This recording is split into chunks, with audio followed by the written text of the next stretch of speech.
In 1990, NASA pointed the Voyager 1 spacecraft back toward Earth from 3.7 billion miles away, and Carl Sagan had begged them to do it. He understood something the engineers didn't fully appreciate, which was that seeing ourselves from that distance would change how we think about everything. The camera captured what became the most important photograph ever taken, showing a pale blue dot, smaller than a single pixel, floating in a scattered beam of sunlight. Your brain looked at that image and understood nothing, and here's why that happened. Your brain has been lying to you your entire life. Every intuition you have about size, distance, and scale was built for one specific purpose.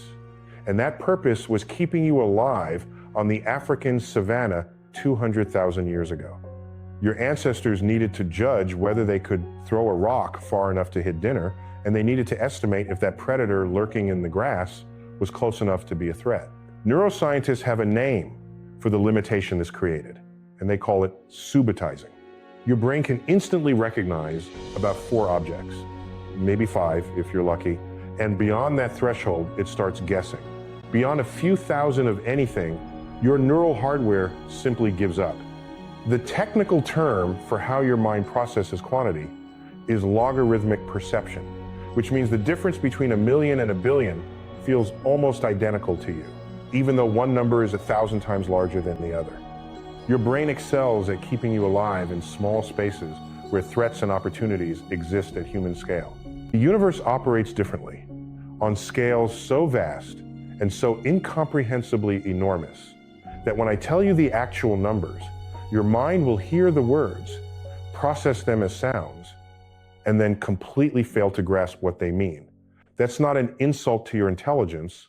That's just what happens when physics meets biology. And today, I want to show you exactly where your intuition breaks down and stops being useful.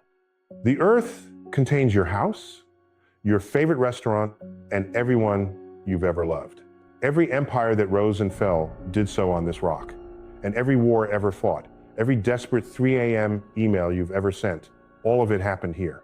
Earth feels enormous when you're standing on it. And compared to you, it absolutely is enormous.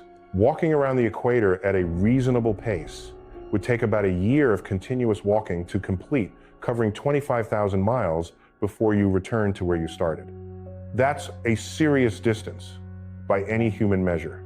And that's where your intuition starts to betray you.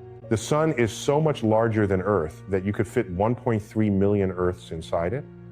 And I know your brain just skipped over that number because that's exactly what brains do with quantities they can't visualize. So let me try a different approach to help you understand. The sun converts 4 million tons of its own mass into pure energy every single second through nuclear fusion. And that 4 million tons simply vanishes, transformed into the light and heat that makes life on Earth possible. This process has continued without interruption for 6 billion years, and it will continue for another 5 billion years into the future. After burning through millions of tons per second for a total of 10 billion years, the sun will still have been, by stellar standards, completely unremarkable. In the grand catalog of stars scattered across the universe, our sun ranks as the Honda Civic of stellar objects, reliable and functional, but nothing that would turn heads. A star called UI Scuti demonstrates what truly massive looks like. Astronomers classify it as a hypergiant, which is a category of star so enormous it seems like someone made a classification error. If you placed UI Scuti where our sun currently sits, its surface would extend past the orbit of Jupiter and swallow everything in between.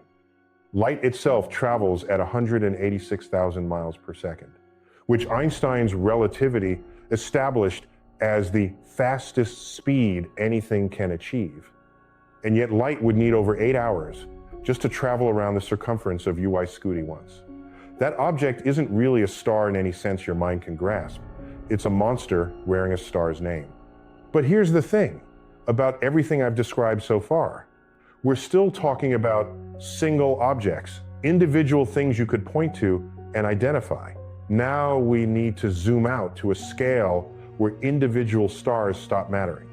The Milky Way galaxy serves as our cosmic neighborhood, the island of stars we call home, and it contains somewhere between 200 and 400 billion stars.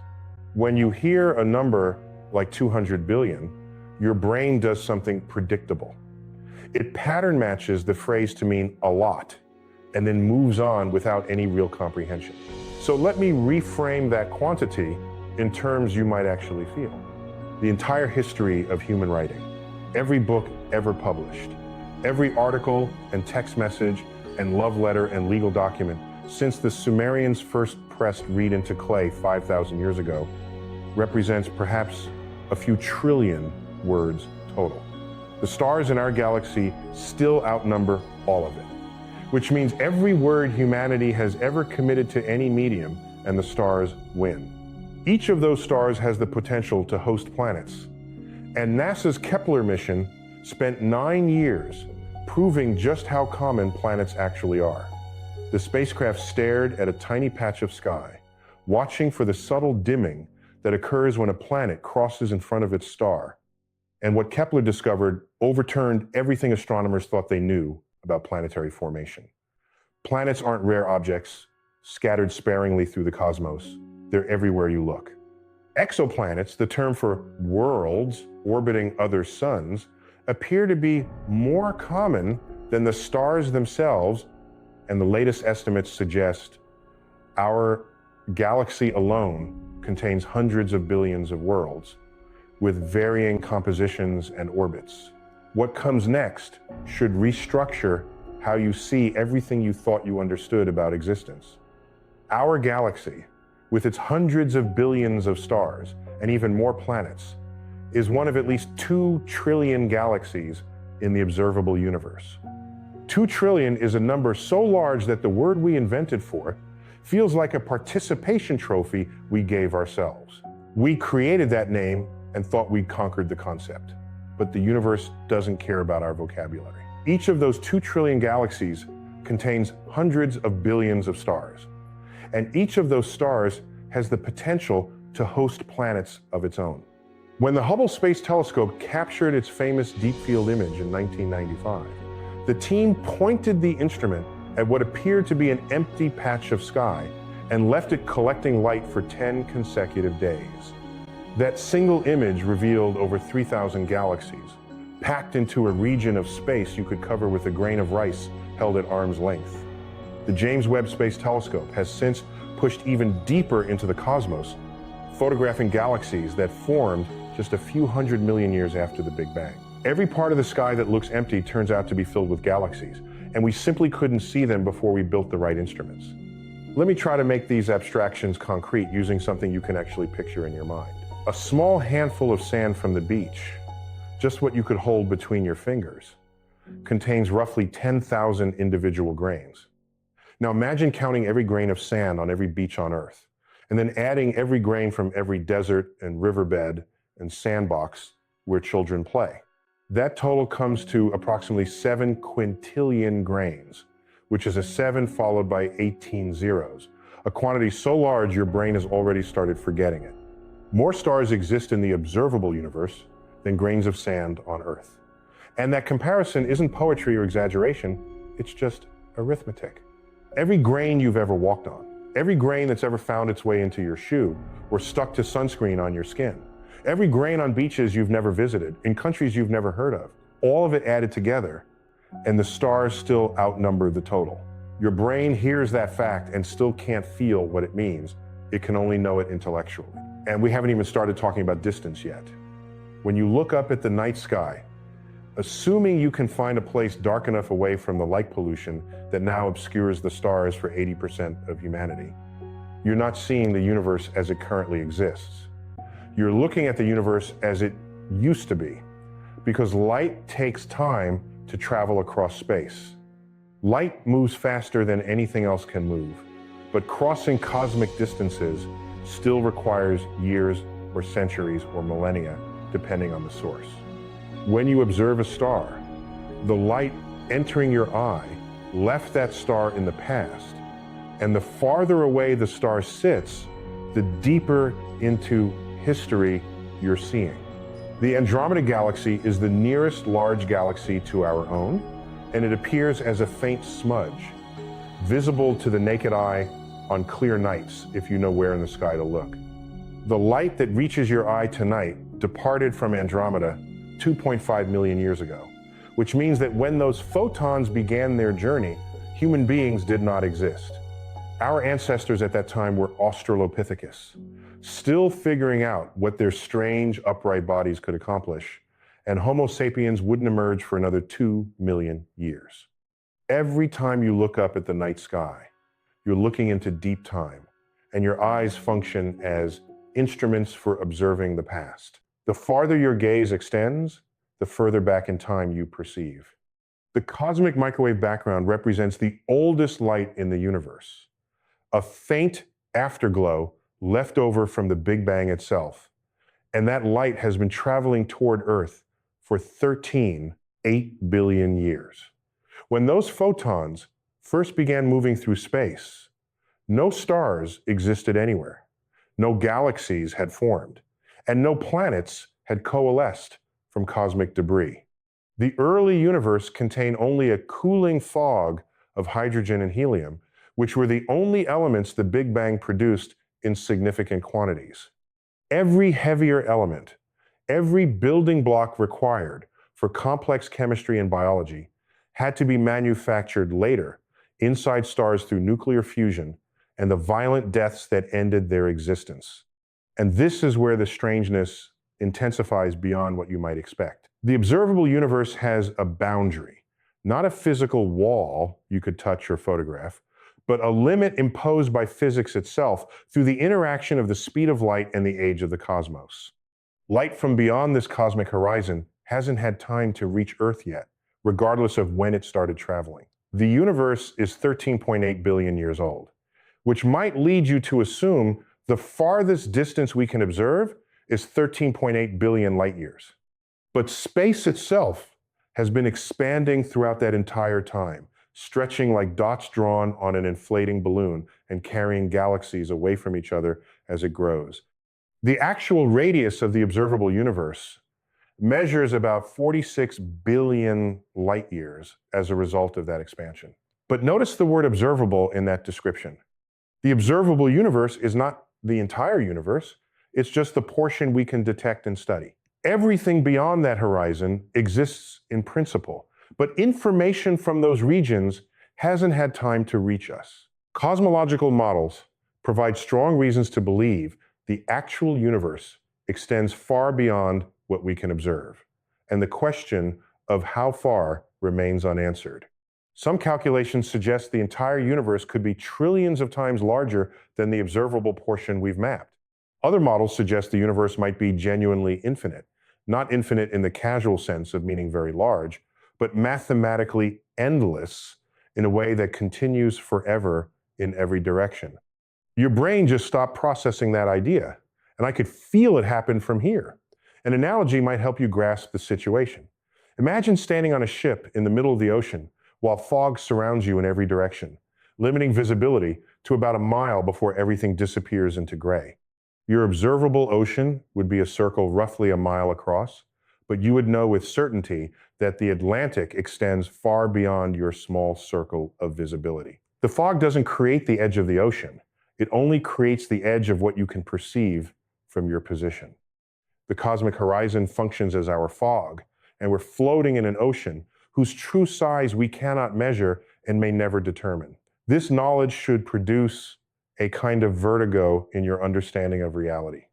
Astronauts have a name for the cognitive shift that occurs when they see Earth from space, when national borders and political conflicts become invisible from altitude, when the atmosphere reveals itself as the thin, fragile membrane it actually is.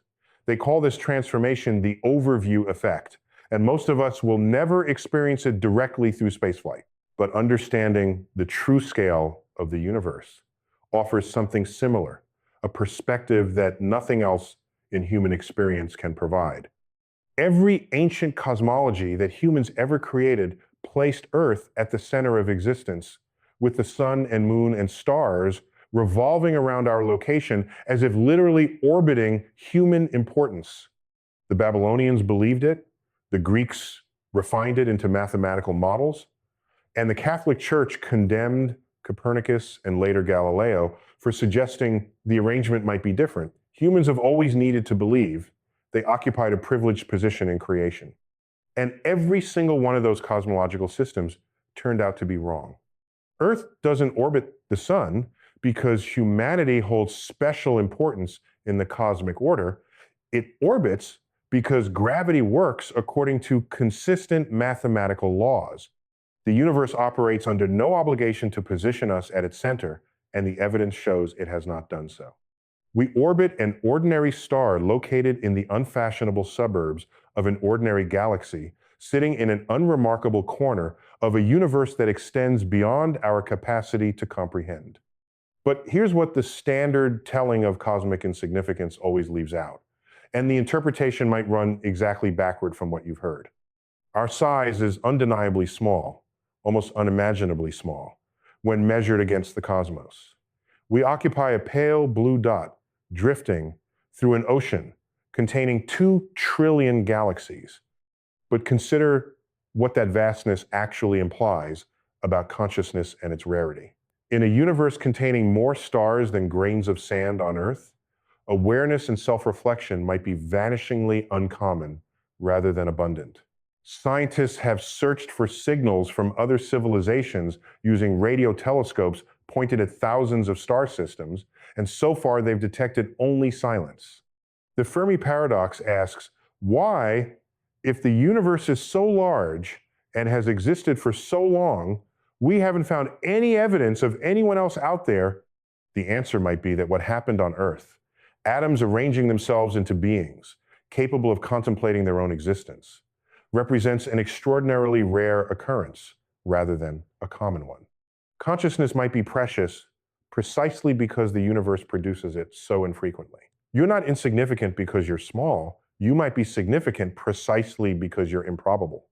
The atoms composing your body were forged in the cores of dying stars over billions of years. When Carl Sagan said, "We are star stuff," he wasn't engaging in poetic metaphor. He was stating a literal fact about your atomic composition. The iron circulating in your blood, the calcium forming your bones, the oxygen filling your lungs with each breath, none of these elements existed when the universe began. The Big Bang produced hydrogen and helium and trace amounts of lithium, and that was the complete inventory. Everything else on the periodic table, carbon and nitrogen and oxygen and iron and gold and uranium, was manufactured inside stars through nuclear fusion reactions, occurring under pressures and temperatures we can barely simulate in laboratories. When those ancient stars exhausted their fuel and died, many of them exploded as supernovae, which are the most violent events the cosmos ever produces. Those explosions scattered heavy elements across vast regions of space, creating clouds of stellar debris that eventually condensed under gravity into new solar systems with rocky planets. The iron atoms in your left hand probably originated from a different supernova than the iron atoms in your right hand, which means you're assembled from the scattered ashes of multiple ancient suns. Those stars died billions of years before Earth existed, and they left no names or records, just the atoms that somehow became you. You aren't separate from the universe in any meaningful way.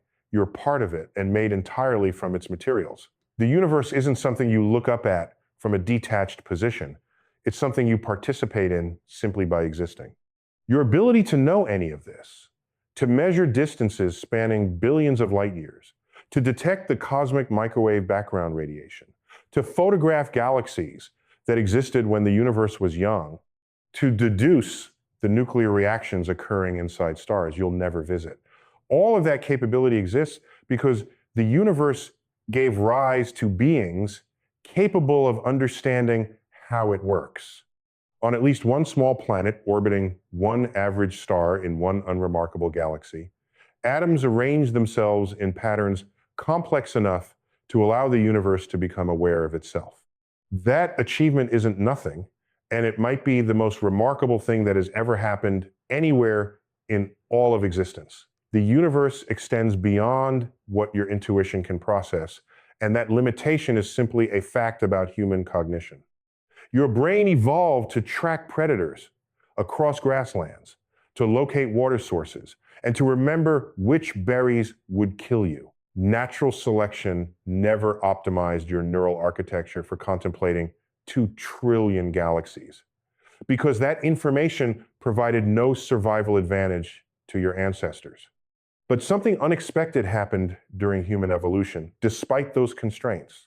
The same hunter-gatherer brains that once tracked antelope across the African savanna developed the capacity to transcend their biological limitations through abstract reasoning. Humans invented mathematics to describe patterns they couldn't visualize directly, and they built telescopes to see what their eyes couldn't detect. The Hubble Space Telescope and the James Webb Space Telescope exist because human minds refused to accept the boundaries of human perception. You will never truly feel the distance to Andromeda in your body or your emotions. You will never experience in your gut what 200 billion stars actually means. As a quantity, the numbers are too large and the scale's too vast. And your neural hardware wasn't designed to run this particular kind of software. But you can know these things intellectually, even when you can't feel them intuitively, and that knowing changes everything about how you see your place in existence.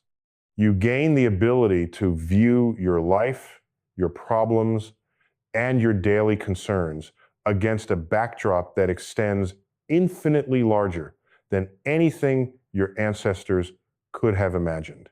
Every argument you've ever had and every crisis that consumed your attention happened on that pale blue dot Carl Sagan.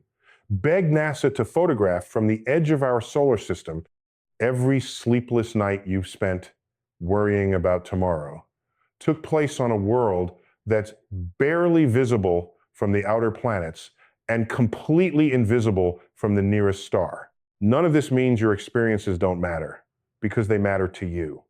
And for a conscious being, that's enough to qualify as real significance. But the universe does offer you a choice about perspective.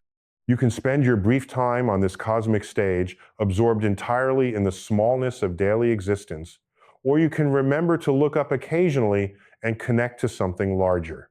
When you look up on a clear night, really look up past the light pollution if you can find darkness, past the familiar moon and the wandering planets that ancient astronomers tracked across the sky. You're doing something humans have done for 100,000 years.